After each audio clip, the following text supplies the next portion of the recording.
So I'm going to give you something super scary along this line. And this is a legitimate concern because someone almost immediately came up with something called a chaos agent.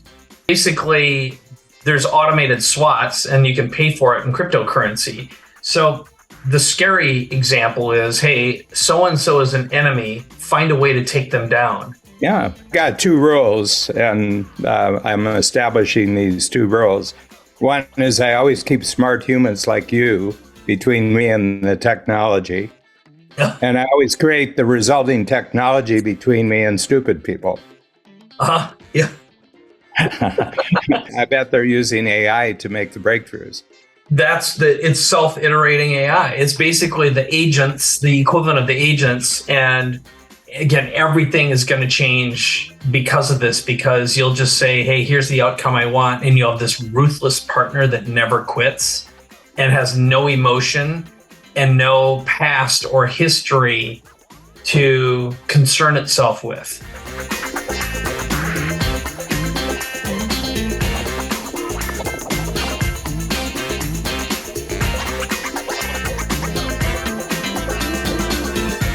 Well, here's what's happened in the past couple of weeks, Dan. You and I were at Abundance 360 with Peter Diamandis. I'm actually in LA today, about to meet with him. And AI was the focus of the show, and we've been talking about that quite a bit. The other thing, there were a series of other crazy things that happened as well, but one of them in the past week, something that's known as agents or Agent GPT just got released. Now, mind you, as of right now in recording, ChatGPT came out about 5 months ago, and it is one of the most talked about, and it's also the fastest adopted platforms in the history of mankind. And it's already shaping and reshaping industries. Then Agent GPT came out, which is basically a smart agent. You tell it what to do, and it'll solve the problem and iterate, unlike regular GPT, where you have to give it a command, and then it comes back and it's done with it, and then you have to do it again. So it's up to the human to iterate. This is a self-modifying, semi-intelligent thing that came out in a week. And as of right now, it's being downloaded at a rate that is expected to probably be as fast or even faster than GPT got adopted. And there are some people who are saying this will change the startup world, because startups can create businesses that need very few employees in days or weeks and bootstrap them, meaning VCs, the notion of VCs is going to change. Hollywood could be changed because you could basically say, I want you to create a Simpsons character or a Simpsons show modeled after this, but based on current events, and it will start rendering a real-time show. And this is the foundation of some scary times, but also some remarkable times for those who take advantage of it sooner. So that's a starter for you. Well, I was just doing a particular history check on when new things are created. And so one of the reasons why Greek philosophy is still talked about, Plato and Aristotle are still talked about today, is that the Greeks were one of the earliest ethnic groups, if you will, because it wasn't really a country, it was a whole bunch of cities. But they were the first ones who adapted the alphabet as the basis for their language, for reading and writing. And the Greek thinkers were the first one to make maximum use of the alphabet, as opposed to countries that had like symbols, like in the Egyptian pyramids, they have all these symbols for words, and in the Far East, the languages are still ideograms. In other words, it's just 26 letters, that you can use infinitely. You can recombine and combine them. So just to say that, and that spread really, really quickly because the Greeks had such influence.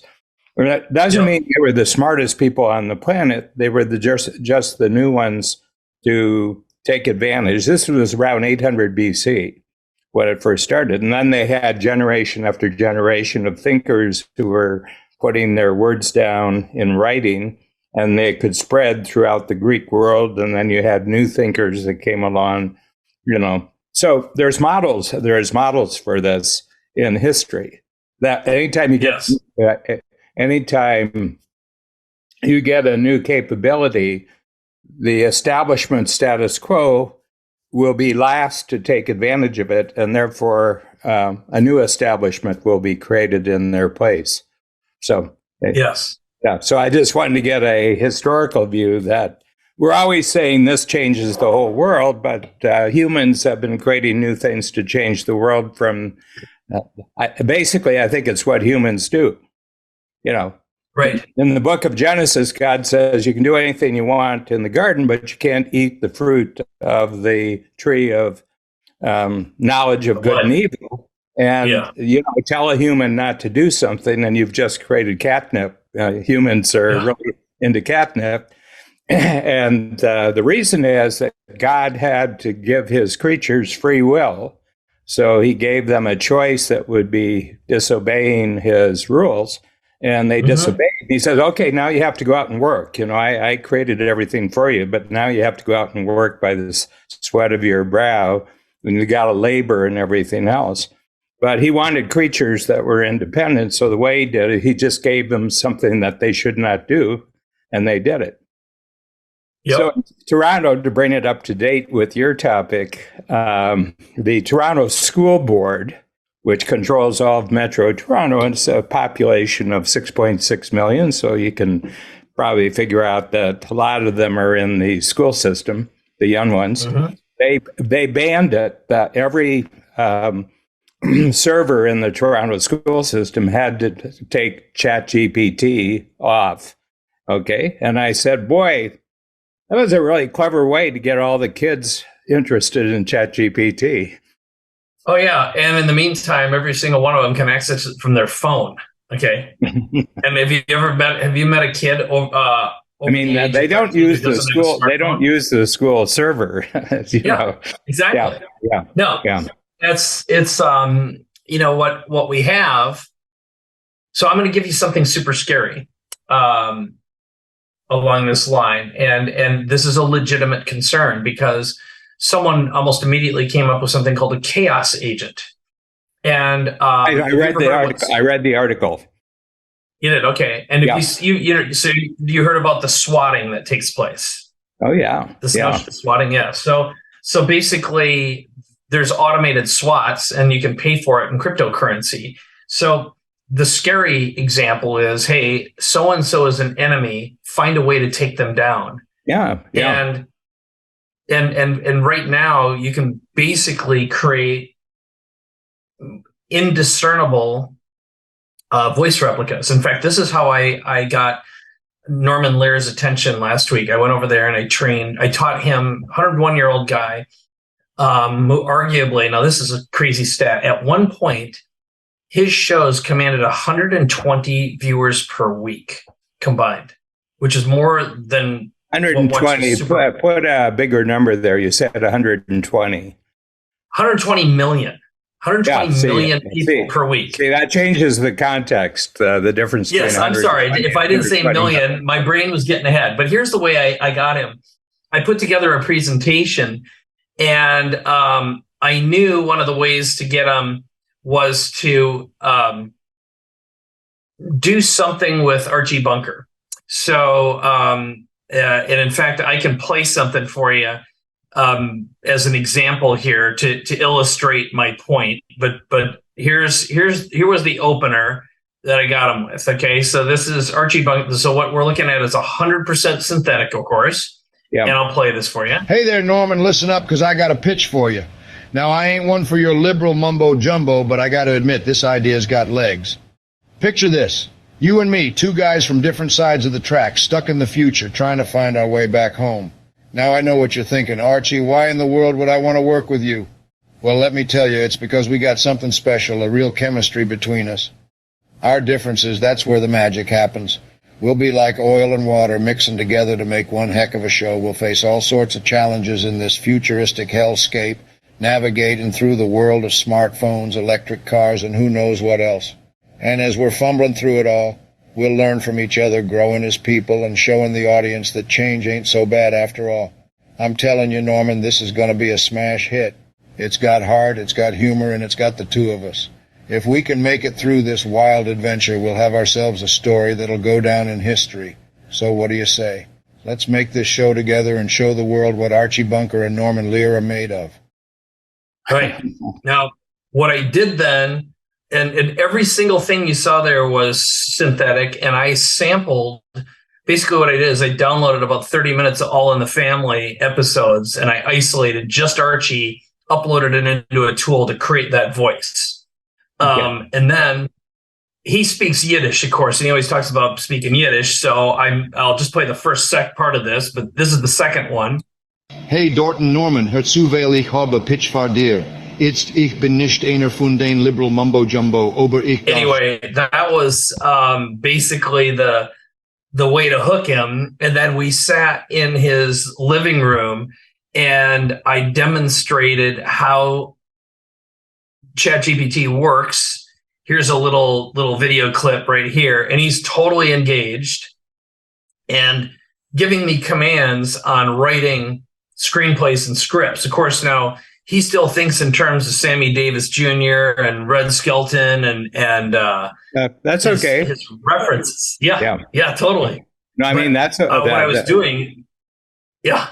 Yeah, I mean, bring it back. I mean, use any resource you want to use. That was what was great. So then I showed him how I was basically creating synthetic characters, created artificial actors, storyboards using the tech. And his number one question was, how is this technology going to affect families? What's it going to do for relationships? And I gave him the dark side and the light side through my lens, which is, it's going to profoundly make creative people more creative. And I actually described you and told the story. You said it's going to make stupid people stupider. Yeah. The thing, I've got two rules, and I'm establishing these two rules. One is I always keep smart humans like you between me and the technology. And I always create the resulting technology between me and stupid people. Yeah. Two rules, and it creates a friction-free world. Yeah. Well, that's a writer downer for sure. That's that'll be our big quote for the show, I think.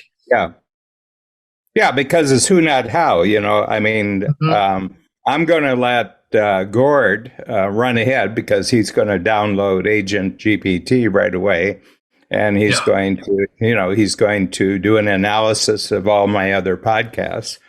Okay, and he'll see what the hot items. And I'm working with Joe Stolte on the weekly newsletter.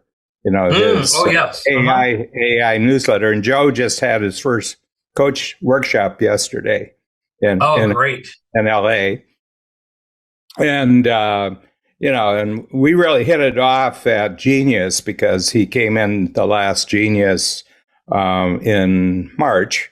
And I went up to him afterwards and I said, I had a checklist of 8 things that I was looking for this particular meeting, and you just checked 7 of them. Okay. And he says, well, I wanted to get you into my newsletter stream. He's got about 90 newsletters going out now. And he said, because you're the most quoted person in all the other 90 newsletters. For sure. So he said, so why don't I go to the source? Okay. And, yes. But I like it because I send him a triple play, one of our tools for those listening. And I just showed him how this newsletter actually becomes your marketing director after about 3 months, because it tells you what brings your central value creation together with the people who really want that value creation. It actually joins you up with the market. So I said, the more we develop this newsletter and that the AI adjusts itself every time you come up with a new installment, then we'll do it.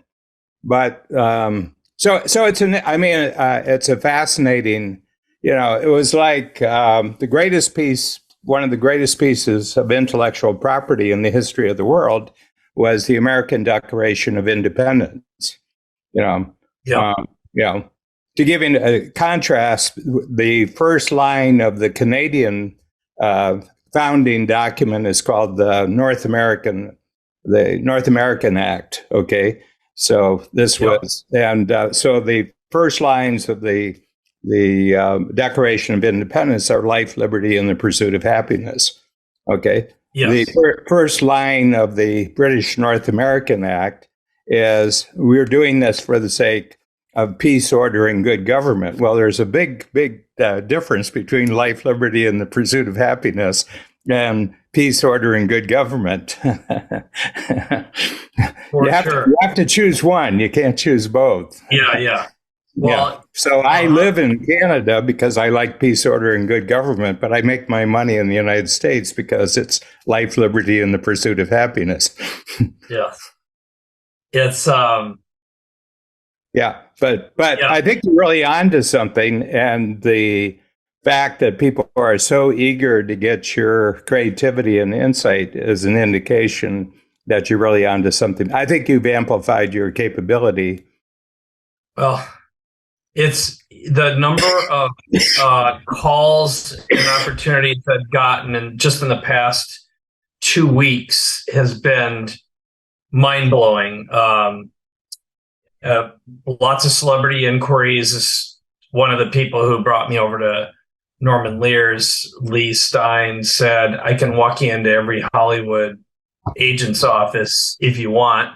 And then somebody, I know Lee Stein. I talked to Lee Stein for about 2 hours along with. He said it was the highlight of his entire trip, was sitting across from you. Yeah. So Stacey, that woman from Intel. Yes. Yeah. And so I just showed him what I had done with Tim Nelson. I took the main features of his funding model, how he worked with billionaires, and he's got that. And Keegan and his team are already going to work on it. The big concept for him, his cures are great, but he's got more than one cure down the road. He's got a whole bunch of cures. But his funding model is the game changer. And that is that you have a growing club of billionaires who want to fund a single cure in a particular area with a particular scientist. Okay. And he had one that he wanted to talk about. So using Tim's model, I walked Lee through what it would do with the one he's working on right now. Yes. And he was so surprised as you go level to level, what actually happens. So Lee's been one of my great friends and mentors for almost 20 years here in San Diego. Yeah, he told me that too. He told me that too. Yeah. And he was great. He was great. Well, apparently, I think my line that I'm pro-Israel was the thing that really connected. I said there's all sorts of wildness and weirdness that's going to go on in the Middle East, but I said, I bet for the home team. I said, we got everything in common with one country. We have nothing in common with the other countries. Right. Well, that could have definitely gotten him. And if you deep dive into his background, he is definitely one of the most profound thinkers, and incredibly well-connected guy. I mean, so right after A360, he said, well, you got to come over for dinner. I've got some people you want to meet. And of course, Stacey Shulman was one of the people from Intel who commands a massive budget over there and is involved in some very big things. And then a director and founder of another AI company was over there, and a couple others as well. And I'm going somewhere with this. There's a quite the story. So this guy was ranting and raving about how ridiculous this new change in ChatGPT was, and he is bragging about how much he knows about AI and how their platform uses AI, and that this is child's play. and Stacey stopped him and said, with all due respect, and of course I was boisterous about it. I said, look at this thing is going to be so amazing. And he poo-pooed me right away. And she stopped and she said, nah, you probably ought to listen to this guy, because if you might think you know what this is, if you haven't looked at it in the past week, you know nothing. And I proceeded to show him some stuff. And by the time our little half an hour was done, he was texting me nonstop for the next 3 days, wanting to know more. And because I showed him how I could create a training program that would have taken him, probably $5 million and 6 months in a day. And that was just the start, right? It was like his brain started, you noticeably see people's brains fry when they see how time collapses, capabilities are multiplied, and you're no longer limited by time, humans. It's your imagination that gets in the way. Well, yeah. And as the other thing is, what kind of investments and bets have you made throughout your entire lifetime? Because everybody's got a direction to their guesses and bets. And that's our lead exercise at Tuesday's Free Zone. What are the best guesses that you've made that turned out to be best bets? And what are the guesses that turned out not to be great bets? Okay. And usually it comes down to people, that you've guessed about people and you've bet about people. So one thing, I just got an update for my workshop on Tuesday. We're going to go back and revisit the perfect fit. Okay. Because you have some criteria now, because you've talked to a whole number of individuals who are really interested in what you're doing, but not all of them are good for you. Okay. So we'll have you go through and identify the 7 characteristics that are good for Mike. Okay. Yes. Yeah. I will. You've been working with this for 5 months, and so you've got some, mileage in already. I mean, compared with other technologies, you have the equivalent of years of experience in 5 months that would have taken you 5 years with one of your other technological ventures. Yeah. And can I give you another idea? Sure. No, I was hoping for it. Take the 3 companies. We identified your 6 companies. Okay. Take them 3 at a time and put them into a triple play. Okay. So these are the 3. So how does company number 1 connect with number 2? How does 2? And you'll see that you have an enormous amount of gold in the past that you can now reuse. You can reuse your whole entrepreneurial career now of tests that you did with other forms of companies that you can now get a big picture forward. Yeah, that's, I've been intuitively doing it, but now with a framework like triple play, I will give that, that's going to be my meditative work over the weekend. So, anyway, what I was thinking, just your 2 thing, what you're being given is a marketplace indicator that anything you want to do in this realm, you're going to have eager buyers. Yes. Yeah. It's all it takes is a quick demonstration. And, I don't know if I can say it on this show, but I'll just say I got, one of the biggest names in the world called up and asked me to present on his platform in 2 weeks. And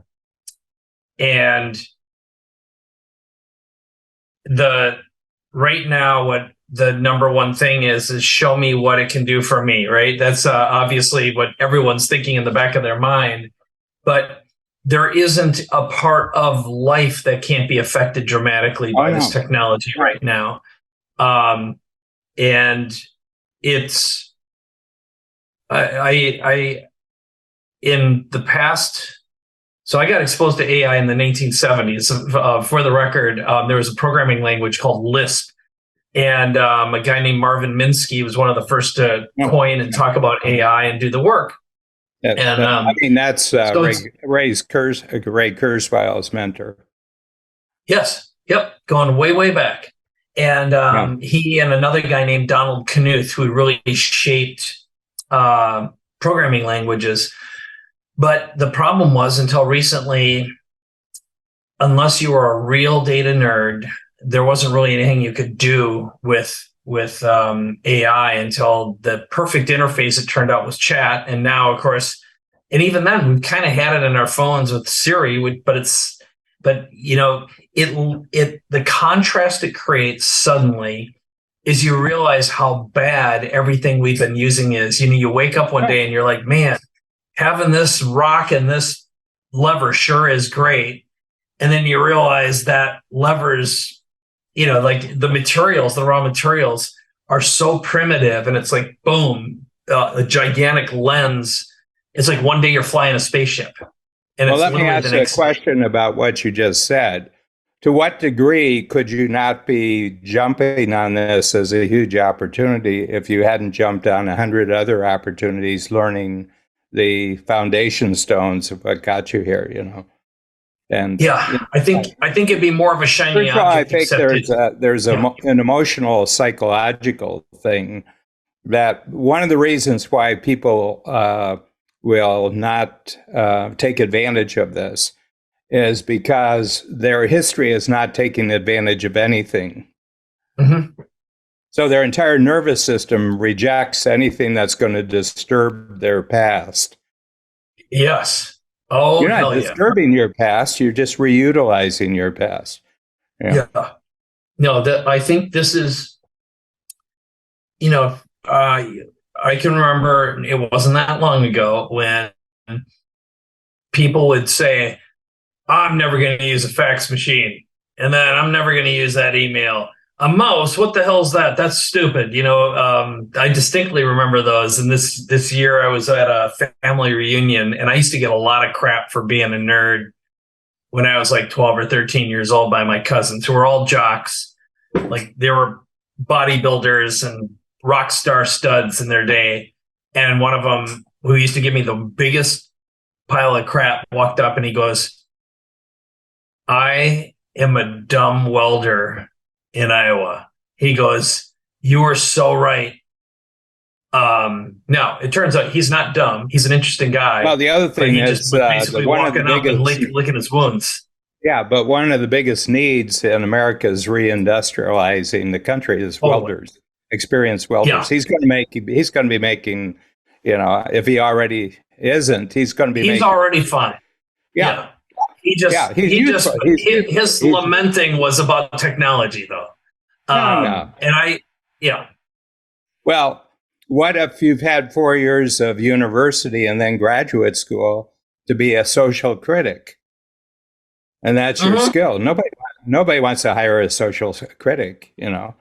Yeah. You got a master's degree or a PhD in criticizing other people's what other people are doing. Who wants? I mean, that's a downer. You know, you don't want to hire a downer. You know, and yeah, that's basically the same as saying I was a professional weed smoker in college and I tricked my parents into paying for everything. But that's just me. So not that there's anything wrong with that, but I think there's better ways to use your time. Well, anyway, you're going to have to extend your lifetime extender by another 25 years as a result of this. People say, I've wasted so much time. I said, well, just add 25 more years. You'll take care of the guilt. that, and I will tell you that you can compress time now. We've walked into a time machine where, and I over the past 4 months, Dan, I am waking up regularly at 3 or 4 in the morning. Yeah. I cannot sleep because my imagination. I'll even go so far as to say one more thing. My brain has been profoundly rewired. I think in AI now, and I develop commands and instructions that have enabled me to become significantly more productive and more inspired than I ever been in my life. I feel like I'm like in my teenage years just discovering computers for the first time. But you've So, got 40 years of discovering computers. I mean, the whole point is be kind to your past. mhm. There's this guy, Aubrey de Grey, I think he's one of the longevity Yes, people. I And know he's him. got One of the strangest men I've ever met. yeah, and he's got this line, if you're not embarrassed who you were a year ago, you're not growing. And I said, Yeah. so that sounds like a pretty entrenched mindset that you have there. So when in the future are you actually going to be happy with your past? I mean, if your thing is that you're always embarrassed with who you were, that sounds like a really deeply entrenched mindset and habit. Mhm. So, do you think this? All it means is that by living forever, you're just going to extend every year. You're unhappy with everything up until a year ago. I said, Yeah. that's a dumb way of treating yourself. Yeah. Now, That's other people get value from him. The question is, does he get any value from himself? yeah. Yeah. I've known him for a long time. I met him through a mutual friends going back more than 10 years ago. And he had an extremely strange lifestyle beyond the work he does. Yeah. So he definitely, like, he was like, if you go to Burning Man, he was Burning Man weird. Yeah. Meaning Burning Man people would think he's weird. That's the kind of strange he is. Yeah. No, brilliant dude, fascinating to listen to, fun beer drinking buddy. And for a guy who talks about longevity, drink, and I don't know if he still drinks a lot of beer, but he'd be like, well, I'm doing this for other people, I'm not doing it for myself. Something along those lines, he had like hairy teeth, he just not the best, just one of those guys who just kind of like came out of an Irish cave. Yeah. And Fortunately, I have an ocean between me and Ireland, so I don't. I mean, the whole point is that there's a joke. What's Irish Alzheimer's? You forget everything. You forget everything except the grudges. Yes. Yeah. Yeah. So it seems wrapping up, deeply DNA embedded. Yes. There's one more historical model I'd like to give you, and it has to do with Gutenberg. So 1450-ish. 92 or yeah. 1450-ish is the time. Okay, when, and within about 30 years after Gutenberg, there were like 40,000 printing presses across Northern Europe. Northern Europe, not Southern Europe. Okay. So, and the first use of the printing press was actually legal agreements and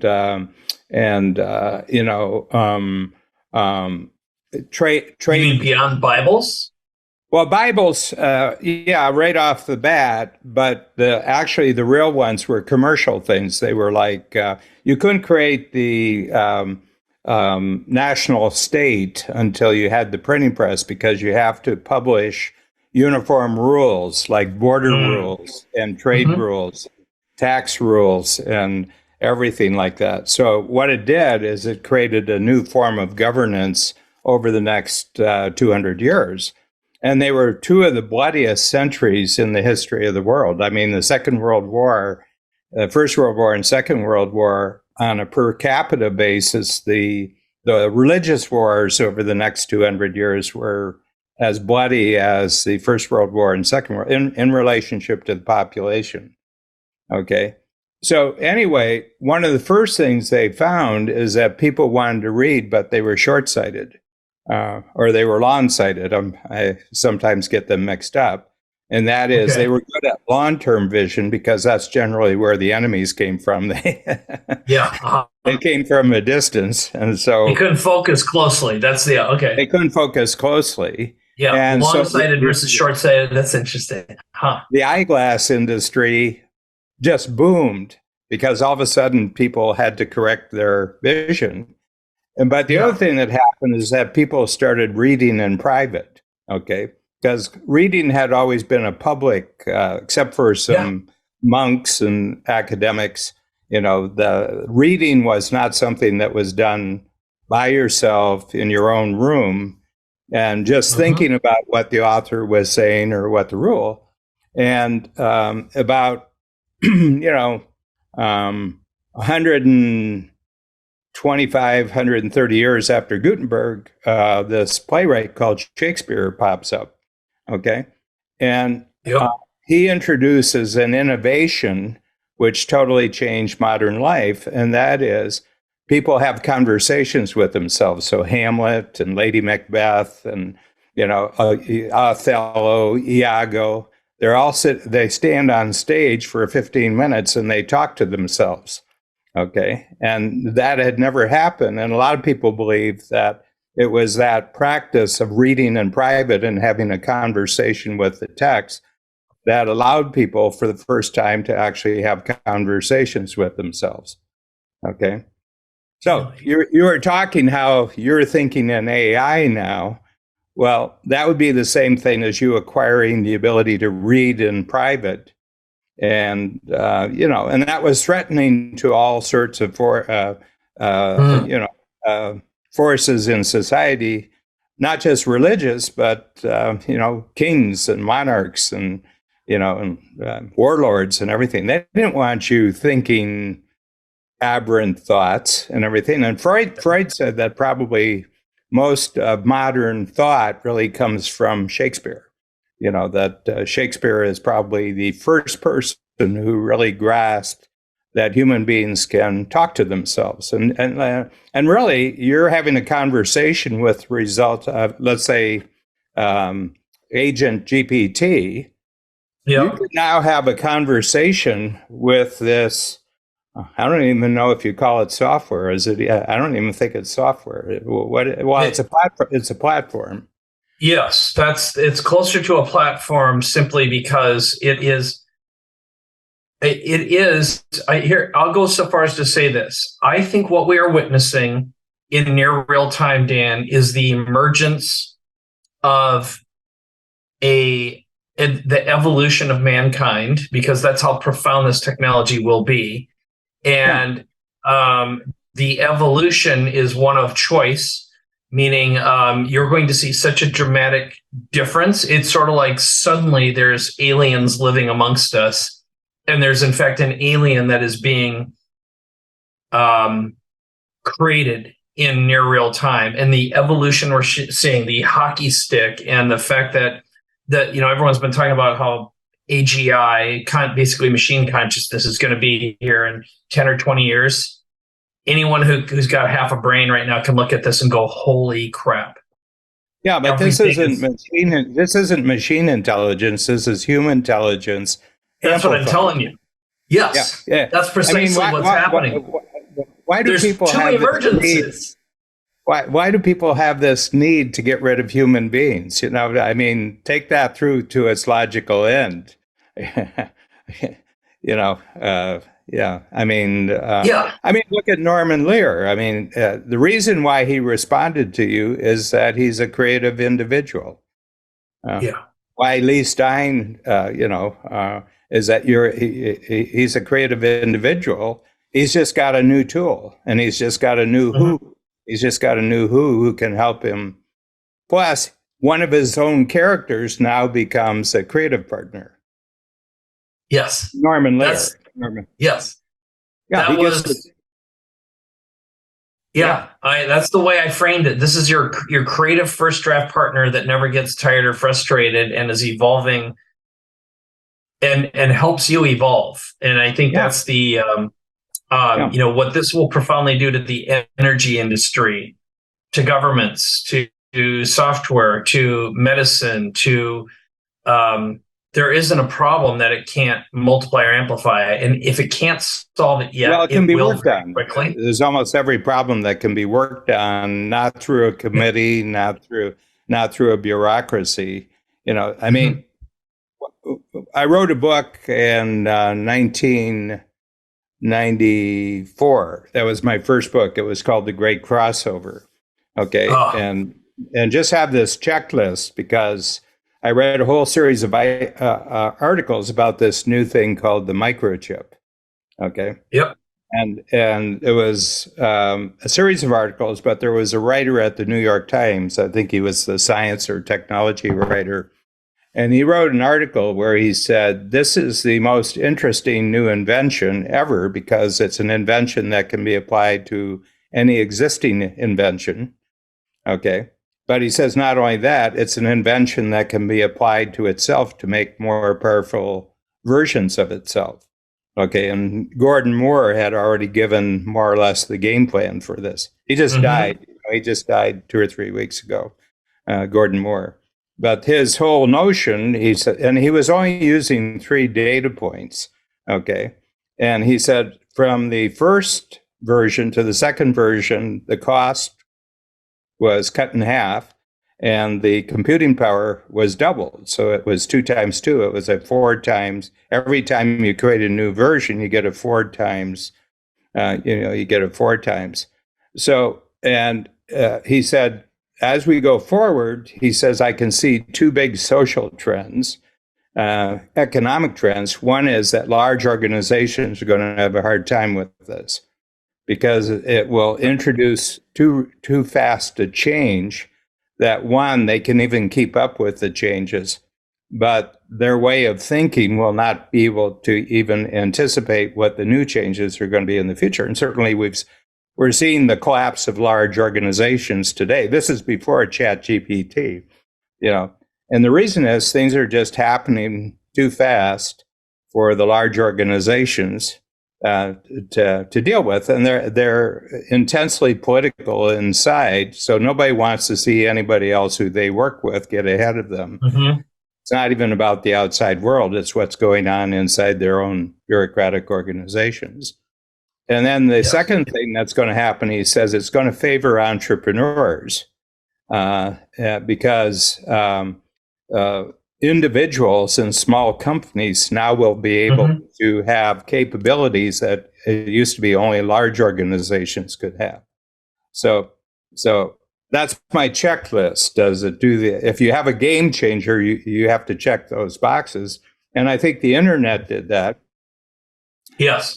Well, I think graphic user interface was the first big jump, and I mean, Bill Gates said that was the biggest game changer of his life when he stole graphic user interface from Steve Jobs, who had stolen it from Xerox, And he at the trial, because Steve Jobs sued him. Bill Gates says it's true. I did steal it from him, but he stole it from Park Labs in Palo Alto. And Alan Kay was the guy. Yes. Yeah. So the big thing is that if the bottom line here is it really favors creative ADD people who today's thought is more interesting than yesterday's best thought. Yes, that is true. Hey, Action Taker. Mike Koenigs here, and I just wanted to interrupt for a second and let you know that if you're ready to reinvent yourself and your business, go to connect2mike.com to learn more and book a conversation with me right now. All right, back to the episode. I'll add one more big idea that is relevant to right now, which is it's how all these things stack. So it wasn't just the graphical user interface. It gave a generation of people access to a tool that made it accessible, which in turn they brought their capabilities and amplified those with this tool. And then more people started to collaborate. So an example of that happening right now is NVIDIA, which builds a lot of the chips. And then they work with TSMC, the big Taiwanese company, that had a massive breakthrough recently in the way they make chips. And basically, they're able to shorten what takes a lot of time now to create chips is the fact that they have to do something called stereolithography, which is sort of like using light to etch and figure out the patterns to replicate these things. But figuring out where to put them all is super complicated and very computational intensive, and it could take months, like half a year to do it. And they figured out how to shorten the cycle by like 40 times. Yeah. Now, here's where it gets interesting. Now they can make and design the chips a lot faster. And of course, the chips, which are a lot faster as a result of that, can do that again and again. So it's an iterative process. In the meantime, there are stacked technologies that have made chips significantly more efficient to run. They use significantly less power and energy. Well, the guy from Intel was really giving us a view of how they're approaching the whole thing, because the big problem is power and heat. You know, yes. The more power you use, the hotter it is. You know, and that's always been a problem for the computer industry, period, is just the heat of the computer. And just an air conditioning cost, and right. I have a guy coming into Free Zone who has had one of the most popular labs in the United States for getting quantum computing experiments down to almost absolute zero. Okay, that is the breakthrough moment: is room temperature.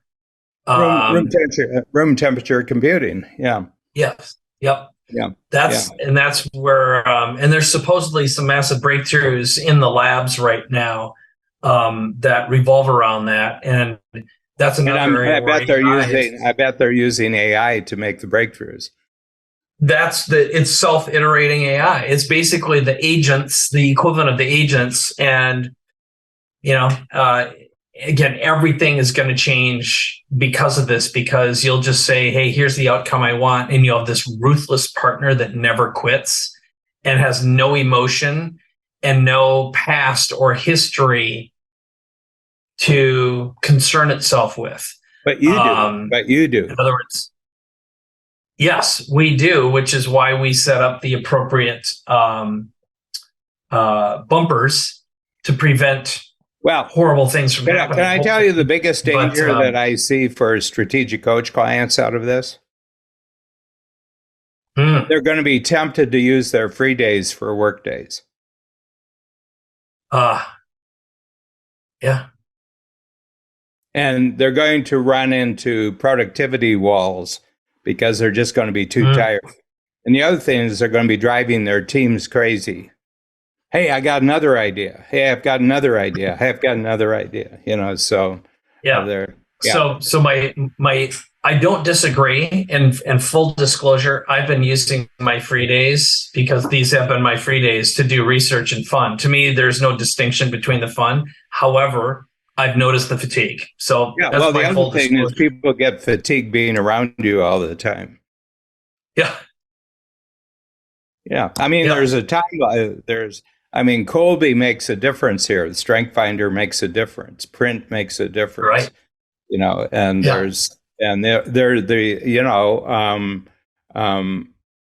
was very interesting. I've just written another new quarterly, so I don't know if you'll get it on Tuesday or Monday or Tuesday when you come to Chicago. Are you coming? Yeah. Oh yeah. I'm on my way. Yeah. Some people this quarter, it's been really busy.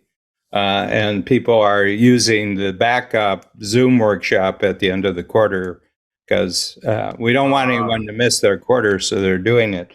But the new book, Capitalism and Everything Else, is this quarter. Yes. And it just came out. And boy, I've gotten more feedback from this book. Actually, the last two, Thinking About Your Thinking and Capitalism. But the next one is called Geometry for Staying Cool and Calm. Okay. It's geometry in quotation marks. And there's 3 rules that determine the geometry for staying cool and calm. The reason why I use geometry is that the basic laws of geometry were written down in 300 BC, okay, by Euclid. Okay, he was and I don't think he was an innovator. I think he was the great aggregator of all mathematical knowledge in the year 300 and 300 BC, so 2,300 years ago, and nothing goes up and stays up unless it follows Euclid's basic rules. Nature does not like any angle except a 90-degree angle. And you see weird architecture, which after they create it, and it's violating the rules of the law of gravity. And after a while, your maintenance costs become greater than your construction costs. Yeah. So the three rules are: everything is made up. That's rule number one. Okay. Everything we've been talking about so far in this podcast was made up, by somebody sometime, and it's very, very interesting. The concept of God, as far as we can trace it back, only appeared about 800 BC. Nobody had a handle on God as God is understood today before. It's 2,800 years ago. Humans been around for a couple 100,000 at a minimum, but nobody had come up with the idea of God. Okay. So everything starts with an idea, and it's always a human who comes up with the idea and writes it down, and the second one is nobody's in charge.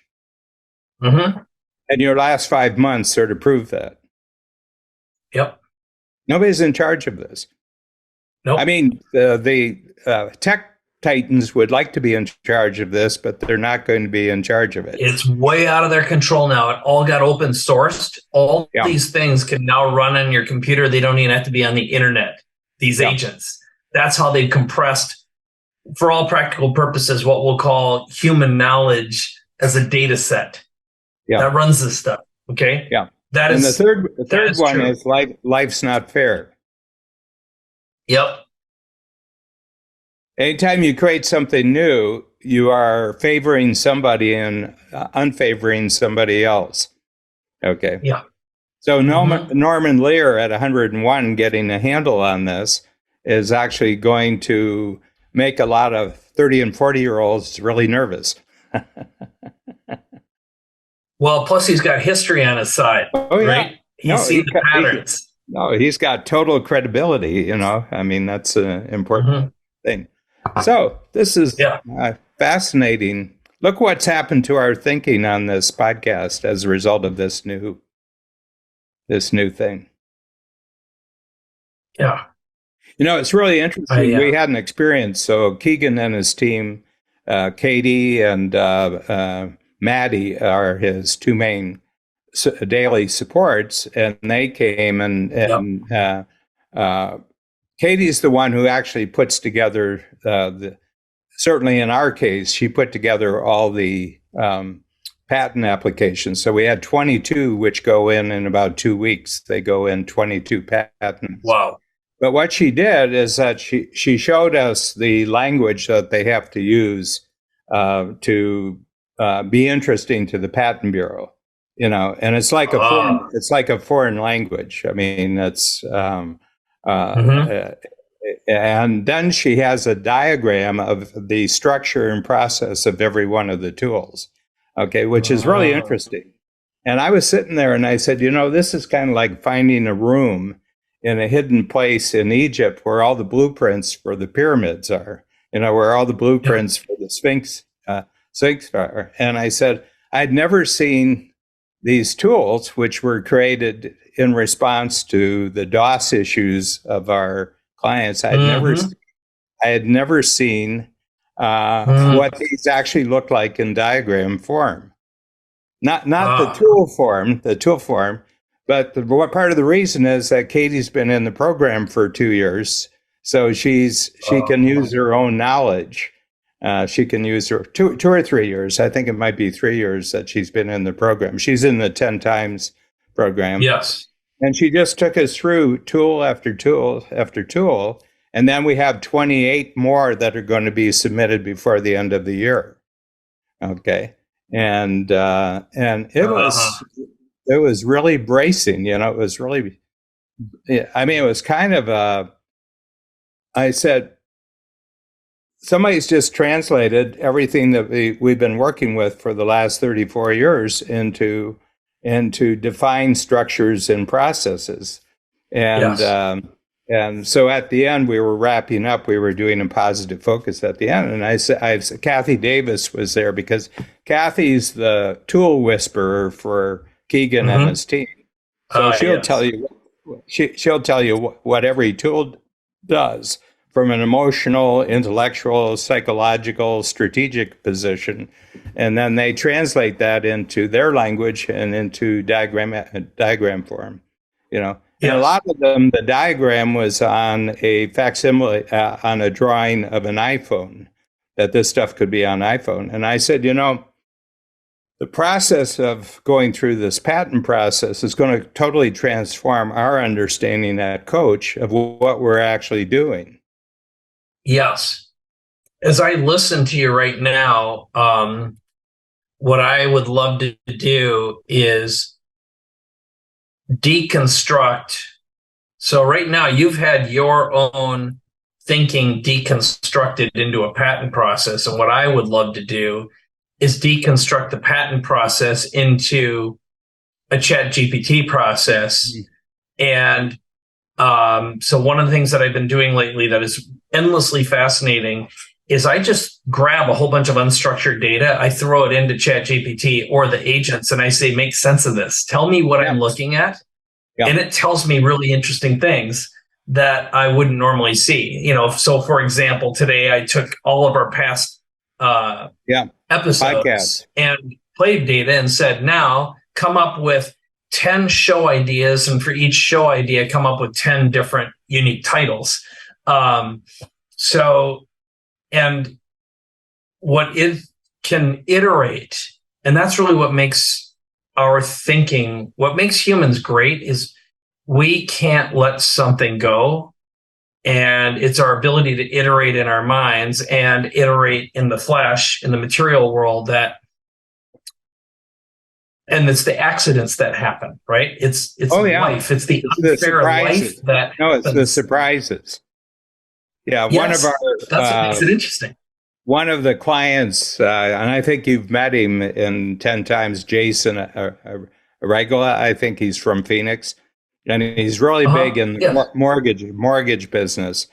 And he said, I suddenly realized by doing the triple play that it's not creative if you're not surprised. Yeah. Yes. Right.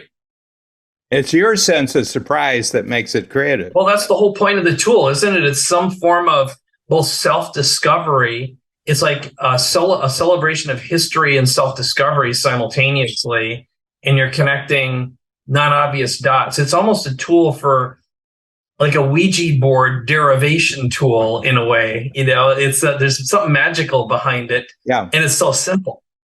That was, by the way, what Lee Stein, coming back to him, he couldn't help but he was like, you got to tell me more about this triple play. Dan showed me this thing, and he was blown away. He had clearly had his brain imploded in a profound way while you were together.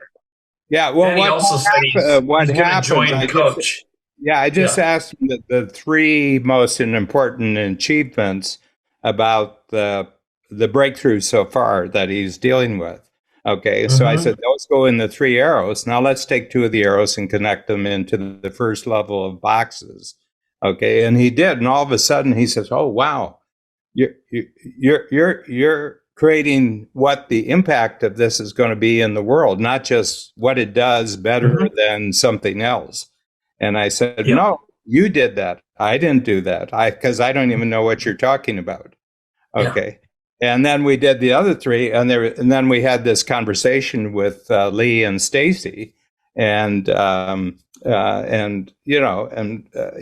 Stacey's kind of got her own, her own world, and she's given an enormous amount of discretion. She has decision-making discretion. She has choice of project discretion. She has budgetary, and I mean, just the thing that she showed at A360, where through visual sensors, they can tell who comes into a store and wants to steal something. They can tell by it's usually a he, and the gait, how they walk when they walk in the store, you can kind of tell that they're there to steal something. And then how they pick up something and just how they pick it up. And very different from people who are actually shopping with the intent to actually purchase it. you know. Yeah. And so what they do, their response is they get someone in the store is alerted to the fact that the person has nefarious intentions, you know, nefarious intentions. It's a little bit of Minority Report there, but yes. And what they do is they go up and talk to them. It says, are you finding everything you want? And they just engage them in a conversation. Yeah. Okay.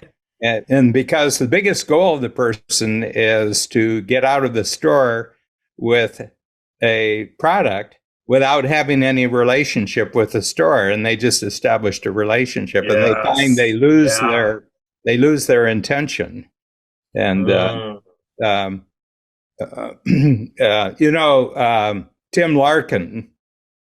Yes. You know, Tim, and our entire team, about I would say 2/3 of our team, have gone through his personal safety training. He came and put about 85 of our team members through 2 days of, you know, how you deal with personal safety issues, like recognizing that you shouldn't be someplace and getting out of there really fast, or setting yourself up to be a victim of an assault or a victim of, and we did that. And he said that the enemies of America, and let's just say the terrorist enemies of America, they have these sleeper cells, people who've been in here, living there for 20 years, but with an intent that they're going to do damage to the United States. And he says, and only about 1% of them ever follow through. And the reason is, the American society that they're living in corrupts them with choice. It corrupts them with freedom, you know. And after a while, they're kind of caught between, you know, back where I live and where I came from, the evildoers who instructed me to do this. They don't have choice. Yes. They don't have freedom, but Americans do. So why is this the evil country and they're the good country? And they get paralyzed. They get paralyzed, and they can't do it. And I think that probably the impact of ChatGPT is going to free up creative people from being victims. You know. Yes. Because you have to admit that a lot of creative people have a high sense of victimhood about who doesn't listen to them. And, you know, you can't get good people to work for you. And so my sense is that maybe it'll just clean up the creative population a little bit, and they don't have to drink themselves to death or take. It's better than that. Just the result you got from analyzing our podcast is a bit like a drug high, isn't it? Yes. And you see patterns you didn't see before. And I have partners. I have some of the best creative partners I've ever had before. And now I spend more of my time, instead of correcting people and telling them what to do, I'm teaching them how to become better, more capable. Or being pissed off, you know, and you know. Oh yeah, exactly. I spend a lot less time because it takes me less time to fire up an agent and have it do something than it does for me to even delegate any longer. Oh yeah. No, that who you want is who actually have this capability. Because people are going to specialize, you know, right off the bat, you're going to have, you know, who they are as an individual, what their Colby is, what their Strength Finder is. They're going to make use of the tool in alignment with who they are. Yeah. You're right. You're right. Well, let's bring this one to a close, because as usual, I think we traversed a lot of ground. We sure did. You ought to put this one through, sum it up. I mean, it'd be really interesting what got summed up here. Believe me, I'm doing that. And as usual, I always have auto running in the background. So I'm transcribing this in real time. Plus, I will have it do that. And what I haven't yet done is trained a language model with all of our content. But that's one of the things I'm going to be doing soon, is basically building a Dan brain. Well, it's a capability amplifier brain. It's all the things, all the capabilities that got talked about and amplified in it. It's it's a teamwork between you and me, conversation. But conversations get really interesting when they become, and it's not data. It's actually, I have this model. I think one of my quarterly books coming up, I'm going to do it, and it's the DIKW model. And so data doesn't last very long. Data, for example, Howard Getson said that the average price on the big board in Wall Street now has like a 14-second life. A price only stays on and gets changed every 14 seconds. The price. So that's data. Data is very perishable. Okay. And information is maybe a week, 2 weeks, 3 weeks information, and then it's no longer interesting. Knowledge has a longer life. Knowledge can be months. Some really good knowledge can be years. But wisdom. So it's data, information, knowledge, and wisdom. And there's this big jump to wisdom. Okay. And what you're bringing isn't data. It isn't information. It's not knowledge. It is knowledge to a great degree because you're getting good at the use of the new tool. But it's actually wisdom. It's 30, 40 years, 50 years of wisdom that you're bringing to bear. And that's really the premium price in the marketplace is actually wisdom. Yeah.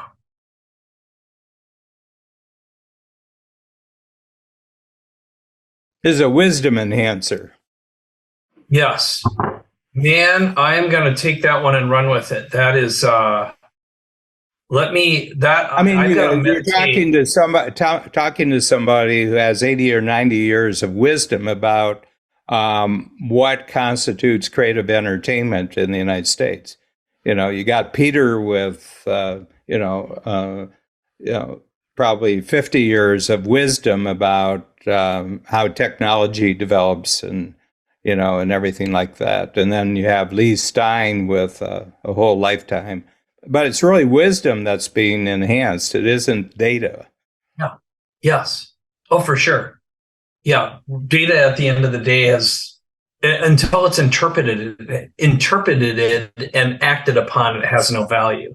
And if we go back to the full circle, to the first place you went today, when we opened up this podcast was, let me go look through my history book. And you went right to the Greek language, the 800, the characters, the alphabet. It's characters. Yeah. Yeah. So, and that I think is the place I need to spend a little time gnawing on this, which is characters and language and wisdom. You said wisdom enhancers. And I think there's a new word that could be created here, a word that represents a shift in thinking. And it's sort of like when you talk about thinking about your thinking, what if there is a third word that takes and applies thinking about your thinking plus new characters and wisdom enhancement? Well, and it's what stories. Would that word be? It's really stories. You're telling an entirely new story. Okay. Yeah. And I think the basic organizing structure of how our brain comes to grips with our experiences that we tell stories to ourselves and then we tell stories to other people. You have quite a story to tell about from November 30th till now. You have a great story to tell, and everybody's interested in the new story, but they want to know what it does for them.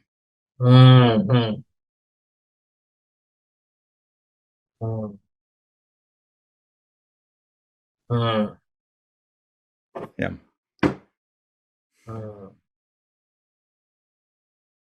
Yeah. You're a Yes. you're a great storyteller, And I Oh, think thanks. that's one of the distinguishing features of creative people is that their stories are more interesting than other people's stories. Yeah. Uh-huh. That's well, thank you for that. And when I think about anyone who ever affects my thinking, what do they all have in common? They are the best storytellers. And Yep. I don't remember if I probably told you this before, but many years ago I was doing something with Tony Robbins. I was at his house, working on his studio actually. So it's showing him how to produce his own content, because before then he always had to have a entourage of 5 or 10 production people. And he stopped me and looked at me and he said, I'm an entertainer. 80% of what I do is entertainment, 20% of it's content. And unless I do it in that order, no one's going to pay attention long enough to learn. And that I found that whole thing very offensive the first time I heard it. I was like, oh. And then the more I thought about it, the smarter it became. So anyway, well, the other thing, entertainers capture other people's attention, right? And people, for example, when we were at A360, I just took a pass. I went to the coffee shop when the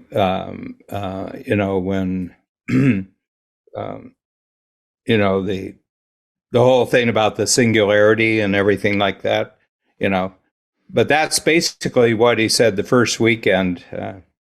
Remind me of his name. I'm not even. At which one? Oh, at A360, it was first thing in the morning. It was who's the singularity guy? Singularity. No, Peter and him. I just have a. Oh, but not Kurzweil? Kurzweil, yeah, Ray Kurzweil. Yeah. Oh, I'm sorry. I just took a pass on it, and the reason is it's been the same story for 11 years. Yes. Oh, yeah. He doesn't. I mean, he's an inventor. He's got 80 patents. Yeah, he's very boring. Yeah, he's not a good entertainer. Well, not only that, but it's the same story. I can just say there's not going to be anything new to the story. Yes. No, you lost me for a second there. I got it. Yeah, you're right. Yeah. There's not anything new to the story. I heard the story the first weekend we were in Silicon Valley at the headquarters for Singularity, and he told the story, and I said, I got the story. And then 5 or 6 times during the A360 history, he's told the same story. And I said, there's nothing new here to talk about, so it's an interesting thing, but it's, there's a religious aspect to it, I've got a healthy dose of religion from earlier in my life, and one of the values of that is you can spot a religion when you hear it. You can spot, you can spot, that, the Messiah is coming, except it's a technological Messiah, and gradually it'll replace us. It's going to solve our problems by killing us all off, And I said, that's not a good story. No, that's a horrible story. That's not a good story. That's a bad story. Nobody wants stories with bad endings, and the extinction of the human race is not a good story. I don't like that story. All right, let's. That's the one thing I couldn't stand about Game of Thrones. As opposed to the Lord of the Rings, if you take the Peter Jackson work, in the end, the good guys won. In the Game of Thrones, he kept killing off the good people. I said, you can't kill off that's not a good story. It's not just that. It was just too blurry. Call me old-fashioned-y, but the blurry lines at some point, you're like. Well, it was completely lacking. It was completely lacking in morality and ethics. And, Yeah. and I Yeah. said, we created morality and ethics for a reason, Yeah. it makes life more livable. Yeah. You're right. You're so right. Well, Yeah. Well, this is probably the greatest tour of a lot of different landscape than I think we've ever pulled off in 40 minutes. Yeah. Or so. You're right. Yeah. It's been I'm gonna be spending a lot of spare cycles thinking about this today. And then of course I'm gonna go right from this frying pan into the fire of Peter and his team talking about inventing the next iteration of A360. That'd be good. And it's going to be a profound day. It really is. And I've been spending the past 2 weeks preparing for it as well. So I've had a lot of cycles, a lot of iterations in the background, and Peter and I have been dialoguing daily now for a few weeks. So one thing I think, and I haven't talked to Peter since, so I'll be doing in the next couple of weeks. I'll probably be doing a podcast with him. But one thing that I really noticed in the difference of the presentations that stories where it already exists and it's available tomorrow are a lot better than predictions of what might happen. Oh, hell yeah. Yep. Yes. And that they're especially powerful to entrepreneurs who are like, can I use it now already? Because they can see the incremental shift in their mindset, their thinking, their income, quality of life with that in their hands. Nothing better than a quick start entrepreneur, my friend. Oh, no. I mean, Steve Jobs had this down pat, is never talk about anything until you can buy it tomorrow. Oh, hell yeah. God dang it. You are so right. Do not talk about things unless you can buy it tomorrow. Yeah. Yeah. All you create is resentment and frustration. Not only that, you demoralize people. Yeah. You put them into the gap right off the bat. True that. All right. Well, this was what a great journey this was. This was great. So this is super. So for everyone, make sure you forward this to someone you love, and we'll see you in the next episode. I'm going to send this as soon as we get this packaged, Gord. Let's just send it out to everybody on our contact list. Just get it out to all the clients because they want to know how to think about this. The biggest problem with it is how do you think about it? It's not. You can't do anything with it unless you have some confidence about how you're thinking about it. That's so here's my little add to that. Here's what happened. So we've obviously incorporated using AI in every part of what we're doing now, and we're producing a lot more content. And what routinely people are saying is just watching you and your team use AI was worth the investment that I made in this whole program. And in the past, I sat and I stared at a blank screen and a blinking cursor. And I had occasionally typed something in and I got garbage and I thought I was stupid. And now I understand how to think in the language of AI, how to think about AI, what to tell it, but also how to stack the prompts, and then what tools are available and what things it can and cannot do. And those are the distinctions right there that make this whole evolution possible. So there you go. Great episode, Dan. Thanks. So let's do a quick intro for that. And maybe you can start it off and talk about why you're sending it out to everyone and why it's important. That would be a great framer.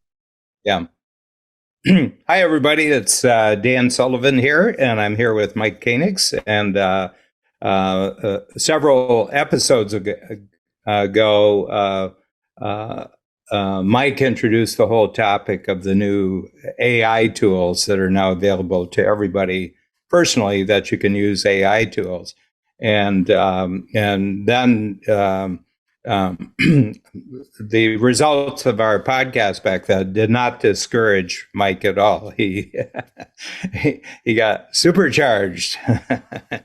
Yeah, he doubled down on his latest technological drug. And anyway, and then he did a wonderful job along with 4 others of our clients at the summit that we have for the Free Zone program in Palm Beach, Florida. And but he's wound up. I think that Mike was born a wound up person, but he's really gotten a new fuel for being wound up. So what we're going to talk about is just some actual engagements with the marketplace that Mike has been through in just the last several weeks. Several weeks with some of the most amazingly creative people that you could name in the marketplace, who are just fascinated with what Mike's knowledge and wisdom about what he's learned just in a 5-month period can do for them. So I just thought that this was a great, I think this is going to be a great positive podcast. And I think it's going to go in an amazing number of different directions. What say you, Mike? Well, thanks for that, Dan. This has been probably it's been the best 5 months of my 20 years, I would say, because so much has happened so quickly, and the amount of interest and capabilities.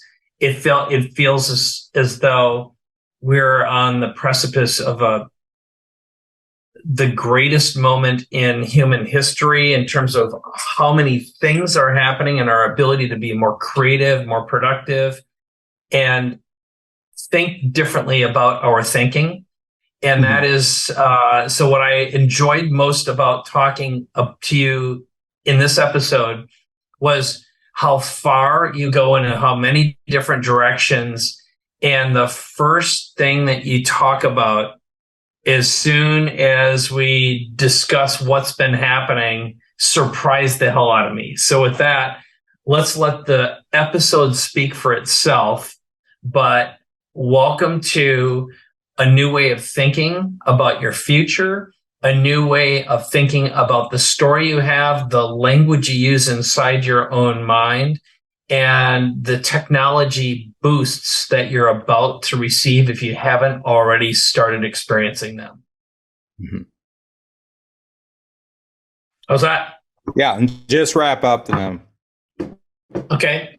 Well, that's you do great. You do great wrap up. So that's great. All right. Oh, you mean a wrap up for the episode? No, just you tell people, the usual thing about. Okay, yeah. Send us your comments. Send us your comments. I'll pop that on.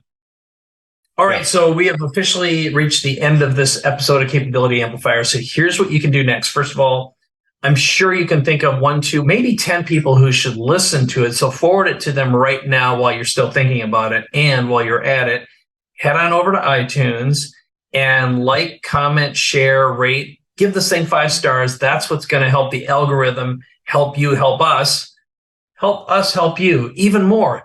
And of course, if you're watching this on YouTube, giving it a little thumbs up, hitting subscribe is going to also help share this message with even more people that can benefit from the wisdom inside it, and also being exposed to Dan Sullivan, his gigantic brain, and what Strategic Coach can do for you. So thank you so much in advance for your support and your help.